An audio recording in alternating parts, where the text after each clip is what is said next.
Antena Zero.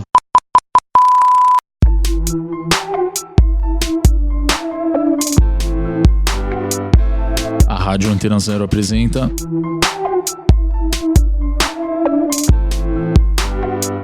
Nota de Rodapé.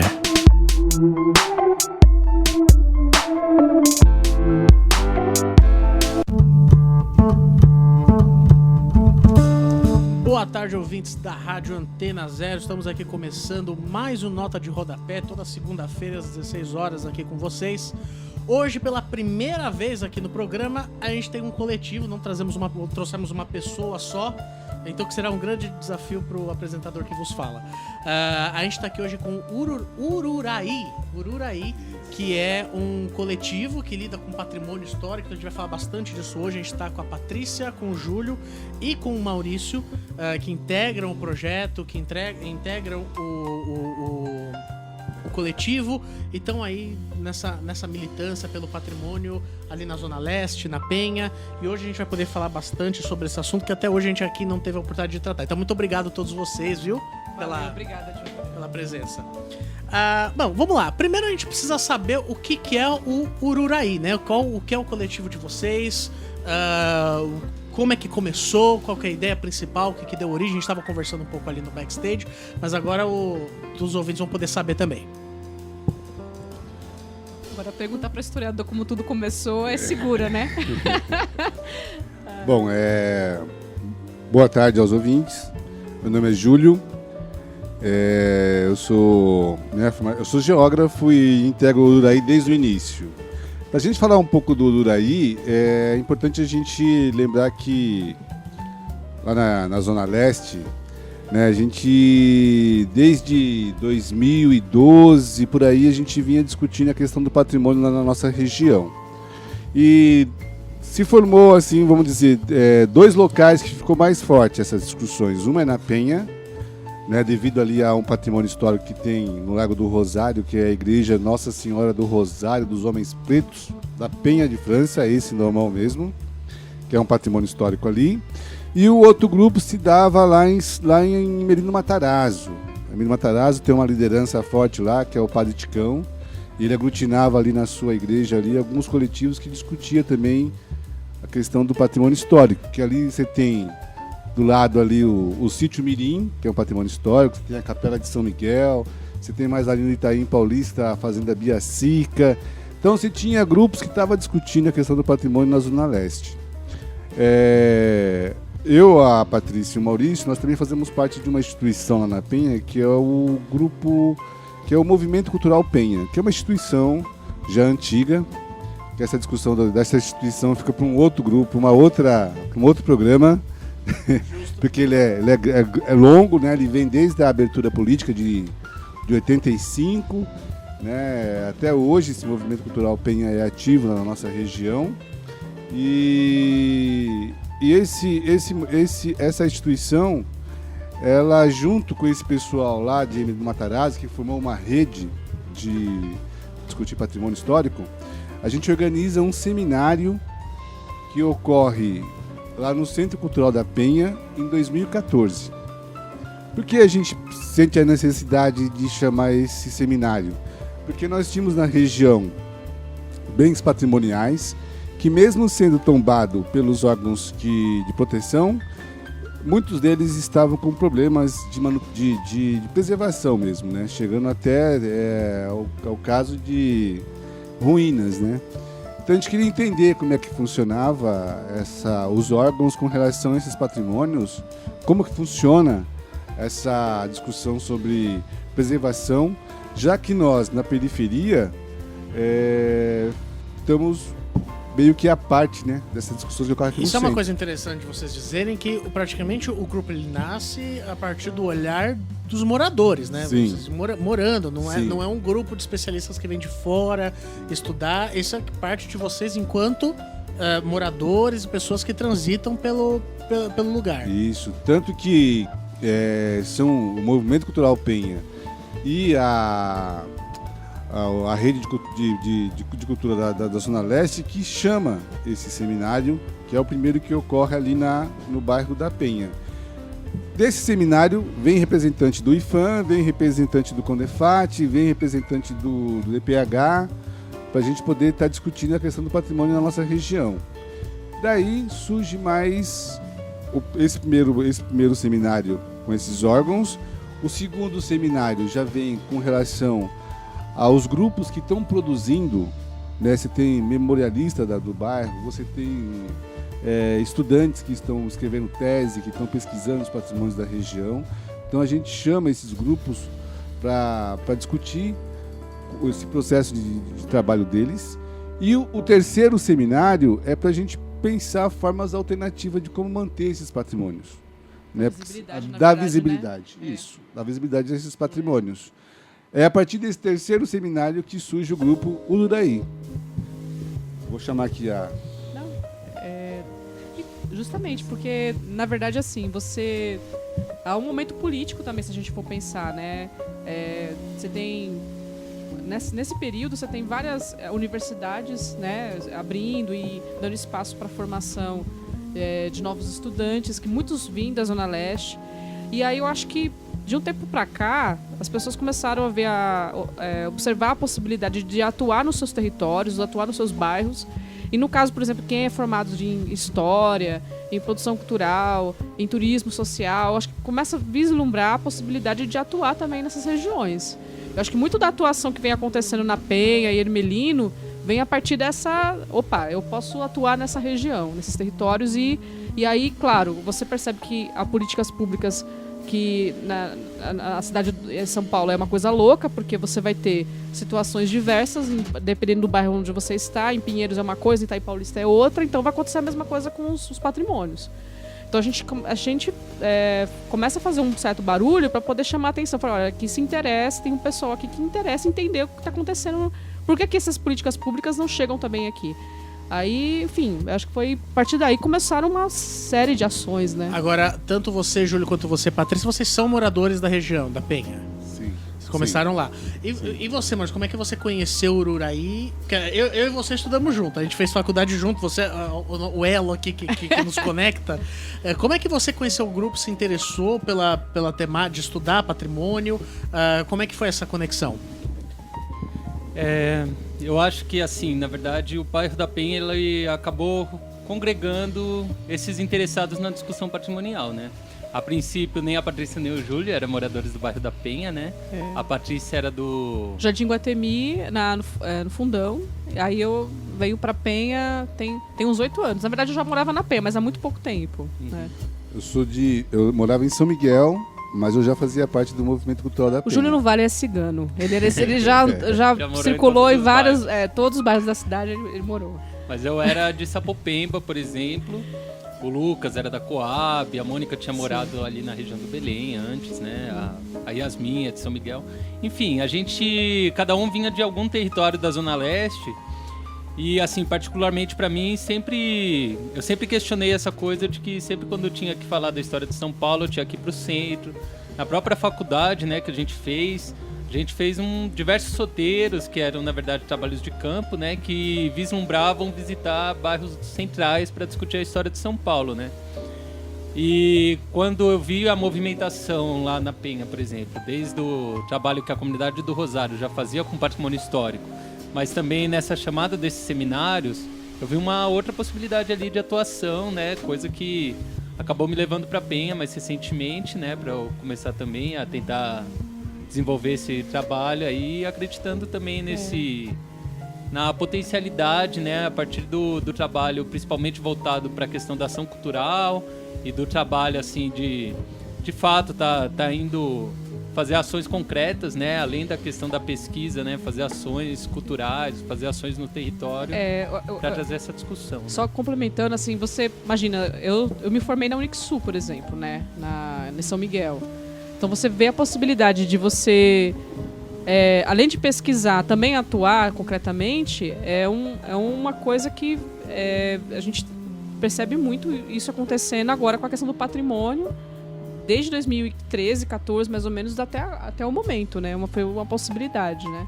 Vocês estavam falando uma coisa que eu tava achando bem interessante, que tem uma questão da antropologia que sempre dizem, né? A gente não, porque eu não sou antropólogo, mas que quando se fala muito da história da cidade, geralmente a gente fala da história do centro da cidade, né? E essa história do centro acaba virando a história da cidade como um todo.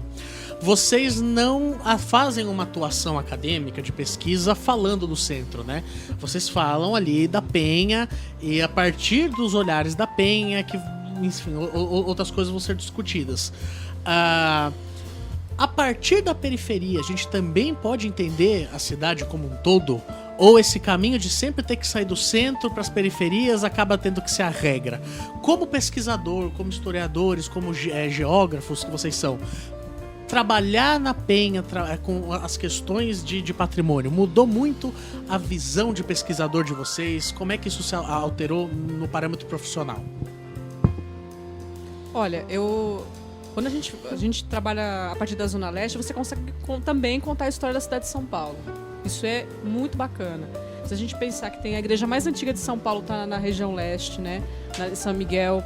Se você pensar que a questão da história das escolas, da educação pública na cidade, também você pode contar a partir, porque você tem duas escolas que foram construídas a partir de planos pedagógicos distintos, que você pode, a partir deles, entender como é que se deu essa questão na cidade como um todo, mas a partir da Penha, por exemplo. Você pode falar sobre a memória de uma população, no caso dos negros, né, na região. Você pode falar da população indígena, você pode falar da formação dos bairros, né, ao longo da região, da ocupação em torno do rio, das estações de trem. Então, você, a partir da Zona Leste, ou mesmo nas outras regiões, se a gente pegar Perus, né, se você pegar outros bairros aí que não estão nessa centralidade histórica da formação que, assim, se a gente falar de história, tudo é história.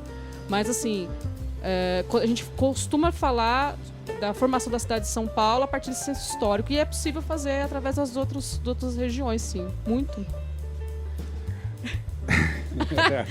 Mas é partindo do local para entender o global, né? Essa é uma máxima do Milton Santos, que eu acho muito importante para o nosso trabalho, né? A gente tem isso no nosso trabalho. A partir do local você entende o global. Por exemplo, como a própria Patrícia falou, do nosso trabalho lá na Igreja do Rosário, né? A gente está agora com uma pesquisa em cima de um livro que é da própria Irmandade do Rosário, que é um livro de 1755, a assinatura mais antiga desse livro, quer dizer, é um documento raro, e você percebe que negros que moravam na Penha foram enterrados até fora do próprio bairro da Penha, assim. Então você tinha uma ligação naquele período entre, com certeza, aqui onde era o Lago do Rosário, aqui onde é a Praça Antônio Prado, o Guarulhos, Mogi, Itaquaquecetuba. Então você tinha toda uma rede que era feita por esses negros que faziam parte dessas irmandades. Então você consegue contar assim a história a partir desses patrimônios que existem no território. E assim, também é interessante falar, né, que dentro da nossa noção de patrimônio, né, a gente não vê ele como um fenômeno isolado da cidade, né? Então, por exemplo, tem um prédio que ele congrega um valor histórico, porque ele é reconhecido pelos órgãos de tombamento e tal. E aí tem um arquiteto que desenhou aquilo, beleza, essas informações são importantes, né? Quem fez, que ano fez e tal.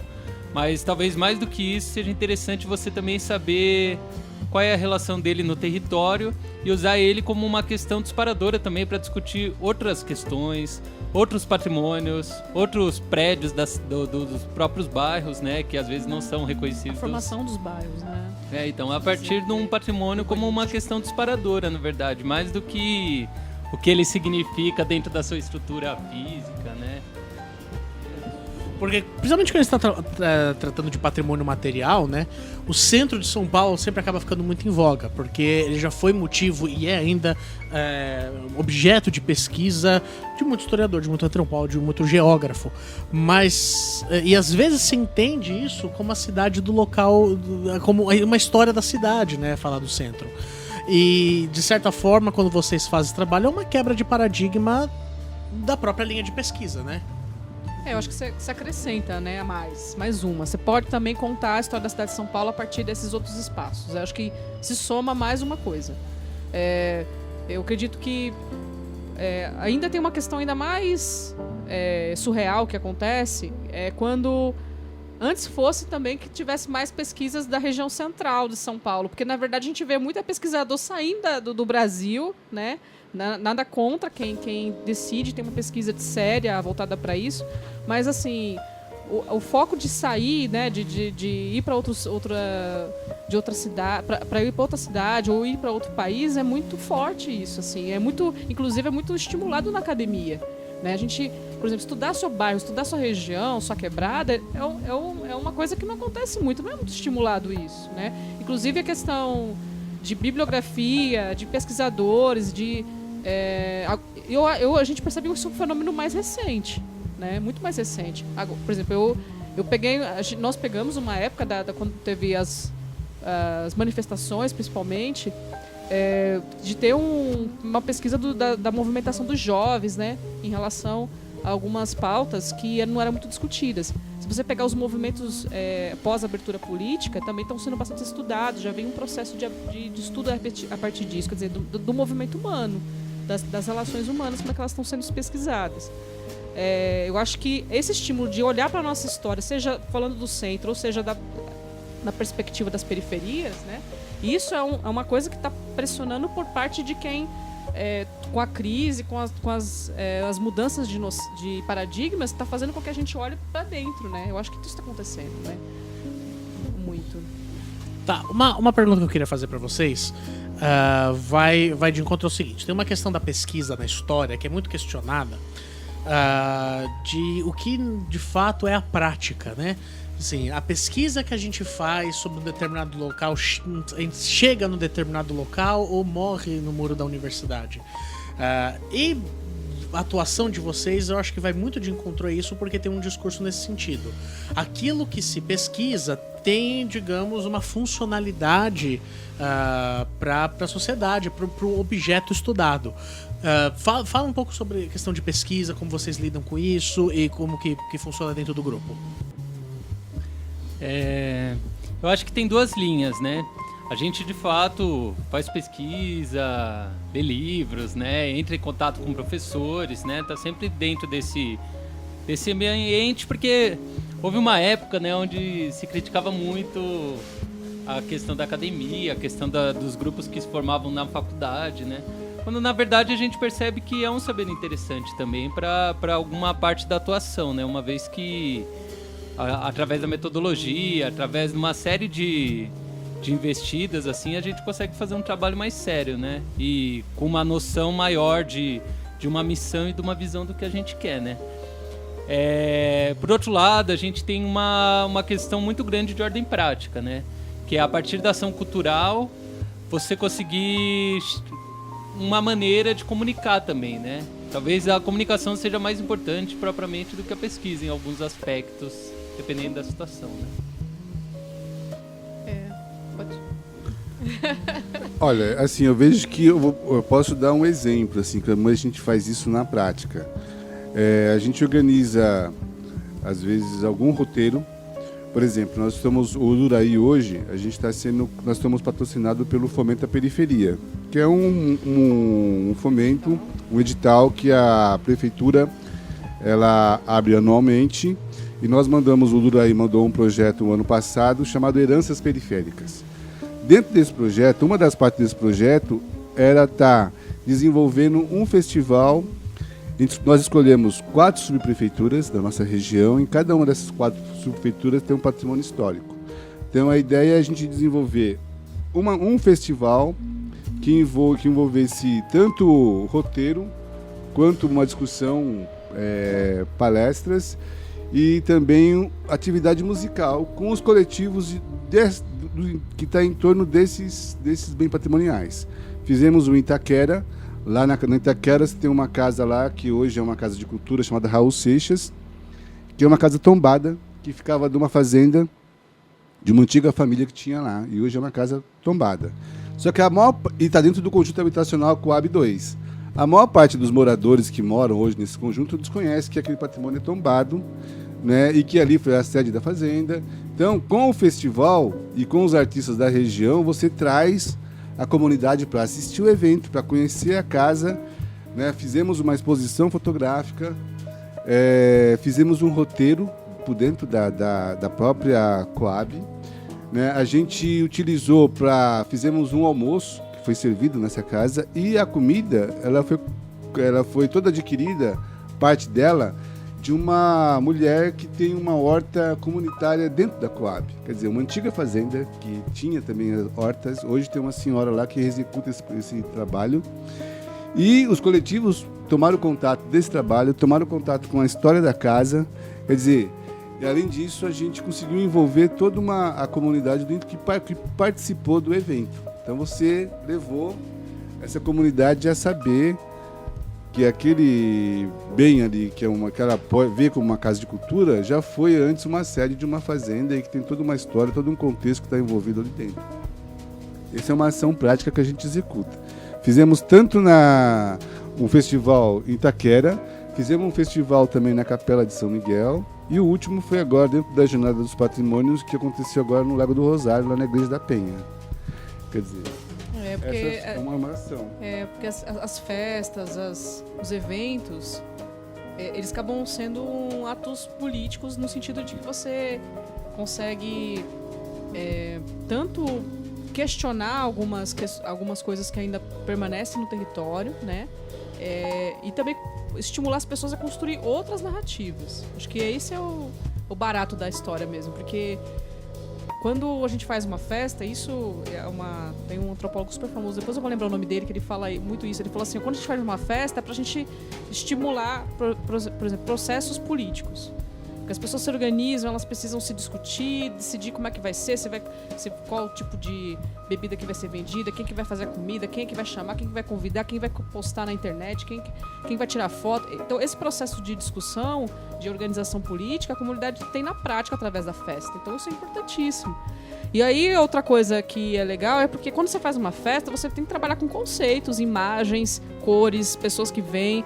E aí, quando você faz isso, você automaticamente você vai ter que colocar para as pessoas aquilo que vai ser lembrado e aquilo que vai ser, na verdade, pontuado, né? Colocado de forma mais forte. É o que a comunidade quer lembrar. De certa né? forma, vocês podem dizer que também trabalham com uma ideia de preservação de patrimônio imaterial. Com certeza. Porque inclusive a partir disso que você aciona um patrimônio material. A partir do patrimônio imaterial, aquilo que não é visível e as relações das pessoas no presente é que você consegue acionar esse patrimônio material. Então, nisso que a Patrícia está falando, né? Eu acho interessante assim, né? Lá em 2014, quando o grupo começou as suas primeiras investigações mais a fundo, né? Quando ficou mais consolidado, a gente tinha muito essa questão do patrimônio material, né? E de fato, por exemplo, culminou nesse livro Territórios de Jururaí, de 2016, o mini documentário, e foi uma pesquisa importante, porque de fato eu acho que foi uma das primeiras vezes onde a gente conseguiu fazer um inventário, conseguiu um acúmulo de discussão em cima disso, né? Mas depois a gente passa até a usar o termo patrimônio cultural mais do que propriamente o patrimônio histórico, né? Uma vez que, na verdade, existem diferentes narrativas possíveis de se construir a partir do mesmo local e também tem como ativar em outros sentidos, né? Essa coisa de que o patrimônio imaterial, ele ativa o patrimônio material, é justamente porque, como eu posso dizer, né? Patrimônio é um valor atribuído, né? Então, dentro dessa noção de que patrimônio é um valor atribuído, se não existe um trabalho junto com a comunidade, se não existem pessoas que atribuem um valor para aquilo, ou se as únicas pessoas que atribuem um valor para aquilo é o poder público, ou é um pesquisador, né, alguém isolado lá que descobriu alguma potencialidade naquele local, ele acaba ficando isolado, né, do ponto de vista das relações de pertencimento mesmo, né, e de entender aquele local como um local importante. Né? Vocês falaram do livro, a gente vai falar mais no último bloco, mas vocês têm uma produção bem interessante, né? Vocês produzem livros, vocês falaram do documentário, vocês são muito ativos na parte da publicação do trabalho de vocês, que é algo que, de certa forma, é uma crítica que eu tenho também ao trabalho acadêmico, né? Ele é muito pouco divulgado.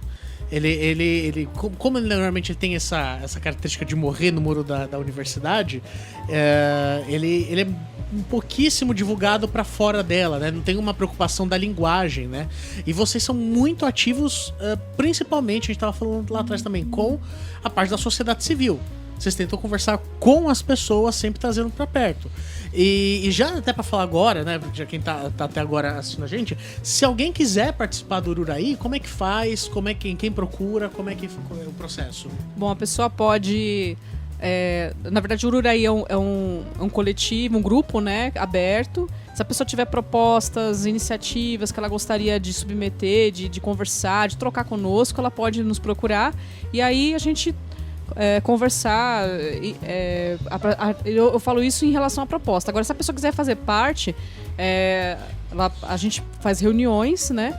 E aí ela participando das reuniões, ela já pode, como é que eu posso dizer assim? Não há, o que eu quero dizer é que não há um documento formal para poder a pessoa adentrar o espaço. Mas a partir do momento que ela está participando, trocando conosco, participando das reuniões, querendo estar mais junto, ela já acaba sendo inserida, né, nesse espaço. Só uma coisa que eu queria falar, que você comentou da questão da publicação acadêmica. Por exemplo, esse livro, a gente vai construir, resolve fazer a publicação, por quê? Primeiro, porque o conteúdo desse material tinha vários pesquisadores, cada um trabalhando de forma separada, e a gente resolve reunir no material. Na verdade, a gente fala que nesse material são vários disparadores para pesquisas mais profundas, ou seja, há espaço para pesquisa acadêmica, certo? Então, a gente sempre costuma dizer que numa publicação dessa, ela é um disparador, olha, dá pra ver isso aqui, pesquisa isso daqui, aquilo ali. Eu acho que essa é a grande questão desse material, né? Agora, a gente falou basicamente no trabalho mais específico de vocês, vamos falar de algumas questões mais gerais que eu acho que o público pode saber. Se hoje vocês precisarem parar para uma pessoa que está transeunte na rua e explicar o que é patrimônio histórico para essa pessoa, como é que vocês fariam? E já aproveita e nossos ouvintes que não sabem o que já vão entender melhor agora. Bom, o pessoal olhando aqui, né, tipo, vai você. Quem pega batata. Sacanagem. Olha, hoje se eu for explicar pra uma pessoa que é patrimônio... Sabe que a pessoa que eu lembro na minha cabeça quando eu vou pro meu pai? É o meu pai que eu lembro assim, aí eu lembro pra cara do seu José, eu falo assim, se eu tivesse que explicar pro seu José o que é patrimônio, o que eu faço... Porque até hoje ele confunde do curso que eu fiz, História, né? Ele fala, não, ela dá aula. Uma coisa meio assim. Olha, primeiro eu partiria da questão assim, se você tivesse que falar do seu bairro, assim, o que você indicaria, como você falaria sobre ele? Eu começaria daí. Se a pessoa falasse, aí a gente começa a observar os pontos de referência das pessoas. Que aí, quando você para uma pessoa e ela começa a falar assim, nossa, mas aqui tinha um bondinho, aqui tinha um parque não sei o quê. Aqui, quando eu ia pra escola, eu ia por esse caminho, que agora tá a rua não sei das quantas. Quando a pessoa começa a falar, tá falando de patrimônio já, tá falando de memória. Então, é uma coisa que tá no cotidiano dela, tá nas referências dela. Quando eu parto, pelo menos, assim, muito de ajudar a pessoa a se identificar, que ali a falar de patrimônio é conseguir fazer referências, né? Ter pontos de vista e de partida para poder falar de si, entender a si próprio, enfim. Eu acho que eu partiria dessa questão. Olha, a gente emprega um método quando a gente faz algumas oficinas que a gente vai discutir sobre patrimônio em escola, que é como você vai discutir, por exemplo, com jovens sobre patrimônio, né, numa megalópole como São Paulo, e preservar a memória e tudo mais, onde tudo é muito rápido, a velocidade é muito grande. Né? Tem muitos imigrantes, inclusive, né? Imigrantes, entendeu? A população imigrante gigantesca, que até hoje circula, né, em vários lugares. Né? Principalmente usando o conceito do Bauman, onde tudo é líquido. Tudo é líquido. Tudo é líquido. E aí a gente tenta criar tentar buscar nele alguma raiz, né? E isso a gente vai fazer como? A gente tenta trazer dele a família. Por que a família dele veio para São Paulo? Da onde a família dele veio? E aí a gente tenta traçar esse mapa né? E daí ele próprio começa a perceber que ele é um cara que ele tem ele tem um passado, ele veio de algum lugar, né? E aí ele começa a olhar para sua família, aí ele começa a entender, né? A gente até brinca, faz uma brincadeira que todo mundo tem um endereço no universo, né? Quase todo mundo, né? Todo mundo tem um endereço no universo. E aí, a partir dessas brincadeiras, a gente começa a trazer a pessoa para o seu local, onde ela está. E aí a gente começa a inserir ele dentro de uma discussão sobre a cidade. Porque se ele não se percebe enquanto uma pessoa que mora, que tem uma relação com o espaço, né? A Patrícia acabou de falar agora, né? Que ele sabe, que ele lembra de coisas, que tem memória dali, fica difícil você trabalhar a questão do patrimônio dele, né? Esses dias mesmo, a gente lá no nosso território, nós temos aqui em São Paulo, na Penha, tem um bairro chamado Vila Inhocuné, e lá na Vila Inhocuné a gente tem uma folia de reis.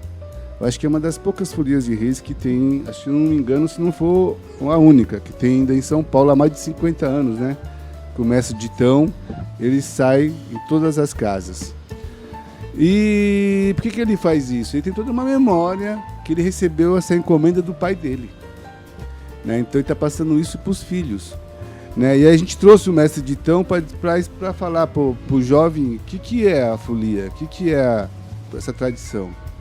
Então acho que isso é uma das formas que a gente tem para poder inserir a pessoa e discutir a questão do patrimônio cultural, o patrimônio material que está ali, qual a relação que ele tem com esse espaço que ele vive, né? Não sei se eu respondi, hein? Não, tá. A melhor entrevista que a gente já fez até hoje na história desse programa.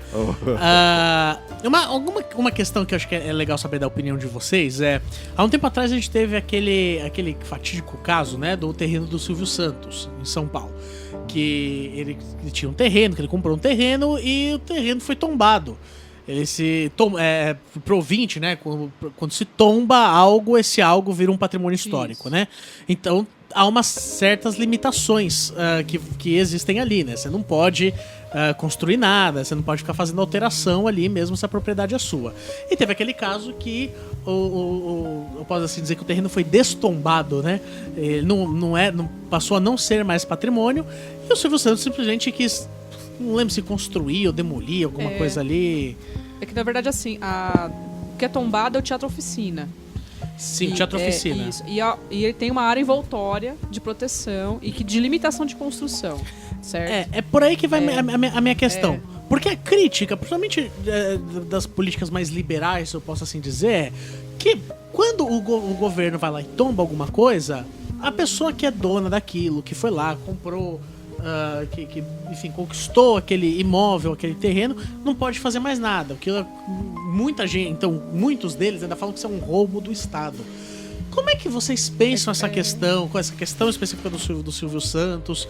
E como é que vocês discutem essa coisa da propriedade, do patrimônio? Como é que se faz? Eu acho que a gente pode trazer um exemplo correlato, né, que é o que vem acontecendo com a Penha, né?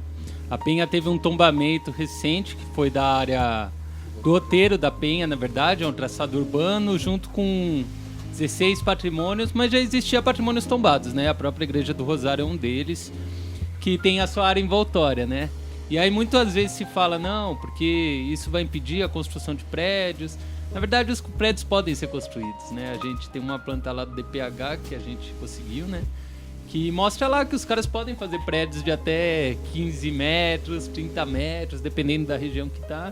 Então, quer dizer, eles podem construir. A questão é que ao invés de ganhar R$1 milhão, eles vão ganhar 800 mil. Ou eles vão ter que ser mais criativos e criar outra atividade econômica, outros atrativos que não aqueles, né?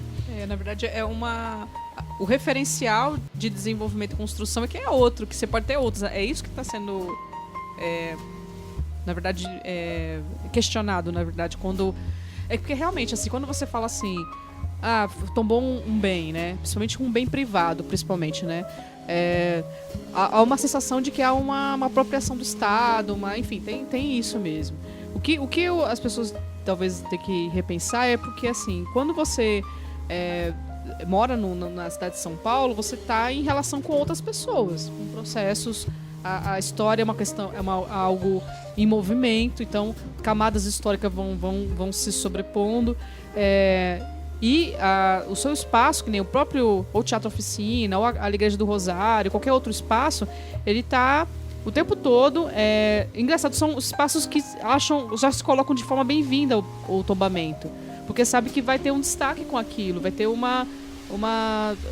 quebrar um pouco a invisibilidade ou os referenciais, ou um reconhecimento daquelas memórias. Quem reclama muito é quando o bem ele não está em movimento, ele não está em discussão, vamos dizer assim, ele não está no processo de criar visibilidade para ele, e aí ele é tombado. Aí as pessoas realmente acham que há um desconhecimento, aí a pessoa não sabe o que fazer com aquilo. Enfim, a gente sabe que economia criativa, empreendedorismo cultural é uma coisa muito distante para quem está na periferia, né? Apesar da periferia já fazer isso. E aí o que acontece? A pessoa não sabe o que fazer. Então, não são todos os patrimônios que acham negativo essa questão. Os que acabam achando negativo é o que realmente não sabe o que fazer, que para ele a melhor forma seria vender aquilo. Lembrando uma coisa, né? A pessoa não é obrigada a ficar com um bem tombado. A pessoa pode vender o bem. Eu acho que ela pode vender, ela não deixa de... ela pode ficar com o bem, ela pode vender o bem, ela pode fazer mudanças no bem se elas passarem a se submeter aos órgãos de fiscalização. O que eu acho incrível é que, olha, o seu imóvel é tombado é porque ele tem uma informação importante para a cidade. Por que isso não é um valor? Por que a gente reconhece isso quando a gente vai para o exterior, vai para Londres, vai para os Estados Unidos, para a França? Mas quando a gente reconhece o nosso espaço dessa maneira, a gente acha que está sendo desapropriado, está sendo lesado. É muito surreal essa questão, né? Júlio? Olha, eu acho que tem falta muita informação, de fato, né? Nossos órgãos de proteção, eles são órgãos que são muito pequenos, uma cidade que nem a nossa, né? Essas informações, elas não estão ainda chegando, né?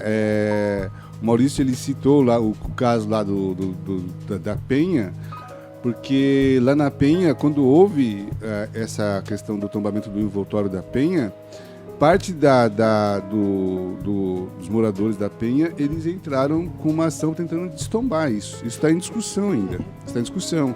Tanto que essa semana que vai entrar agora, vai estar indo lá, dia 3, né, vai estar indo na subprefeitura, representantes do DPH para explicar o que é esse tombamento do envoltório da Penha, né? Porque é muito interessante assim, quando você tem uma construtora, ela vende imóveis no seu edifício, utilizando que a Penha é um bairro que tem uma colina histórica. Né? Então serve como um bem de valor agregado. Assim como quando vende a paisagem de um parque. Né? Mas, por outro lado, ao mesmo tempo, ela também explora, ao explorar essa própria imagem do tombamento, ela também, a parte dela também joga contra. Né? Algo que está acontecendo muito fácil assim, na cidade é você ter um bem que pode ser tombado, o cara vai lá, derruba e faz um estacionamento. Hoje está surgindo vários lugares de bairros da cidade e está acontecendo isso. Na Penha também está acontecendo isso. Né? Agora, eu acho que esse caso do Teatro Oficina, ele é emblemático porque o que se está... o terreno continua sendo do Silvio Santos. Só que ele tem que ter uma altura mínima para poder ser usado. E isso que ele não quer. Máxima, na verdade. Máxima para ser usado. Né? Porque tem todo um projeto arquitetônico que foi pensado utilizando a luz... O Teatro Oficina, no caso. Né? Teatro Oficina. E ao você construir um prédio ali ou um shopping, você vai matar esse projeto. Né? Então, mas eu acho que suscita essa discussão. E é importante trazer essa discussão mesmo. Né? Eu acho que cabe aos órgãos de proteção vir a público e discutir mais isso com a comunidade, mostrar isso, a importância disso. Né? E está acontecendo isso. Eu creio que a cidade vem discutindo mais a questão do patrimônio. Basta ver pela última jornada dos patrimônios, que só na Zona Leste lá teve 105 ações, né, ligadas ao patrimônio. Quer dizer, então isso está voltando a se discutir na cidade, né? Que é interessante, né? Tem outras coisas que pode estar também vislumbrando aí no horizonte, que a gente pode depois também estar discutindo. Júlio, você ia concluir o que você estava falando, a gente precisou cortar, mas pode concluir a sua ideia que você estava dizendo sobre a questão da exploração ali da região, né? Sim, não, eu estava querendo dizer assim, que agora você tem na cidade o surgimento, vamos colocar assim, não só na cidade, né? Hoje você teve uma mudança você está hoje, que você tem, por exemplo, hoje a Secretaria Estadual de Cultura e Economia Criativa, né? Então você está vendo hoje essa questão da economia criativa está muito em voga. Então o próprio patrimônio, às vezes, ele passa a ser um bem que vem a ser explorado também através disso, né? Então hoje você tem debaixo do Teatro Municipal, né, um empresário está ali utilizando aqui, num bar. Você teve o Mirante da 9 de Julho também, que é um outro espaço também, que está sendo explorado também como um espaço que é um bar também. Então, quer dizer, esses bens patrimoniais, eles podem ganhar uma outra função, né? Quer dizer, você não vai... acho que eu vou pensar bem para não dizer coisas que depois eu vou me arrepender, mas vamos lá. Quem é processado é a gente, então pensa bem, tá, Júlio? Não, eu estava dizendo assim, né, que essa voga aí, essa moda aí não é uma moda, mas é uma realidade, né, porque já vem desde da Inglaterra, que é a economia criativa, né, e que está chegando forte aqui. Basta a gente ver que estão vendo a cultura como uma dessas formas de estar desenvolvendo setores que poderiam gerar emprego, gerar renda, né? E aí você tem toda uma política sendo pensada para isso, né? Talvez nós vamos ver muito daqui para frente os patrimônios culturais e o patrimônio material sendo utilizado como uma forma até de geração de renda e de emprego, né? Dentro dessa questão da economia criativa que está aparecendo agora. Eu acho assim que a gente sempre tem que ter em mente, né, que ninguém é contra o desenvolvimento da cultura, ninguém é contra a realização de festivais de música ou grandes eventos na cidade de São Paulo, assim como ninguém é contra a valorização do patrimônio edificado, histórico ou cultural, né? Que a gente, ou da questão própria da economia criativa, né? Eu acho que existe um conceito de que existem aspectos muito interessantes, né? Mas sempre a gente tem que ter em mente como e quem está levando esse discurso para frente, né? E quais são os interesses, até para a gente conseguir se antever e fazer uma proposta em cima disso, né? Propor talvez um planejamento que seja mais alinhado com os nossos interesses também, né? Com a nossa realidade, com os projetos que a gente pensa.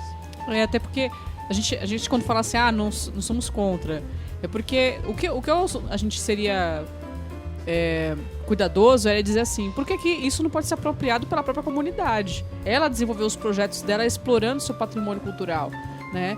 Eu acho que o que a gente tem visto é que são projetos bem-sucedidos, de exemplos, que às vezes uma exploração do patrimônio cultural, ok, mas como é que a gente não consegue ter isso também mais fomentado pela própria comunidade, ela vendo? E aí a gente joga para a comunidade a negação do patrimônio, da negação dessa história. Então, para outros setores é super valorizado, até cult, né?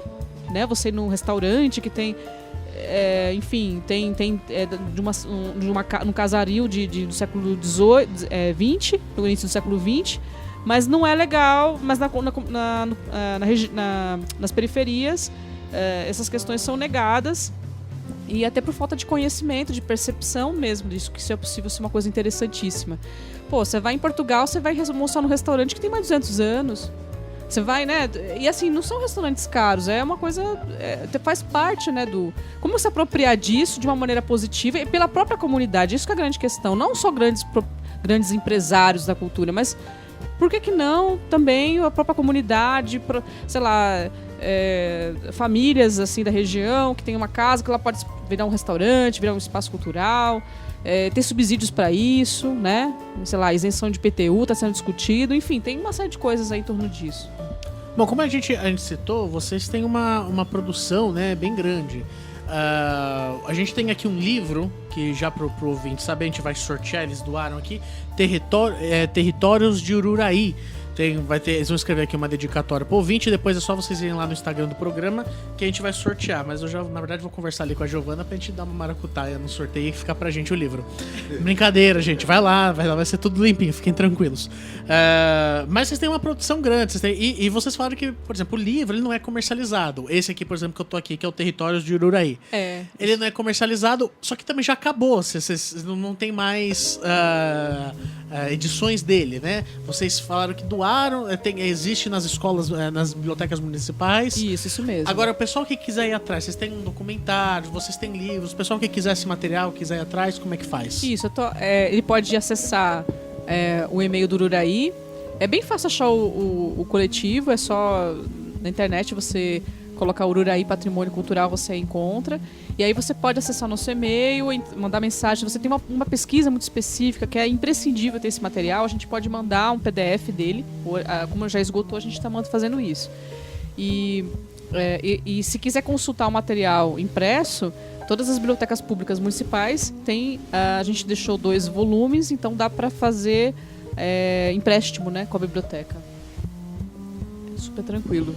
Legal. E o documentário que vocês têm um mini documentário, né? Ele tá no YouTube. Como é que ele é? Fala da repercussão dele aí, do que se trata. Esse documentário, que leva o mesmo nome, né? Territórios de Ururaí, ele foi um trabalho nosso de pesquisa, né? Junto com uma produção do Sem Cortes Filme, que é uma produtora, né? Que era lá da Vila Aricanduva, né? Então a gente fez uma parceria lá no território, né? Fez esse trabalho. Então é um documentário que fala sobre 13 patrimônios históricos, né? Edificados da Zona Leste, que abarcam as regiões da Penha, São Miguel, Itaquera e Amoca, né? Então é isso, é mais ou menos o resultado dessa pesquisa. A gente entrevista alguns especialistas, mas também pessoas da sociedade civil para falar sobre a relação delas com o patrimônio histórico. Tá no YouTube também, no canal do Movimento Cultural Penha. Tá lá, disponível. Então aí quem tiver interesse é só lá pesquisar.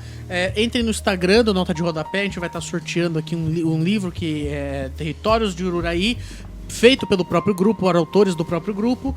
Então é só seguir as instruções lá que vocês vão ter acesso aí ao sorteio.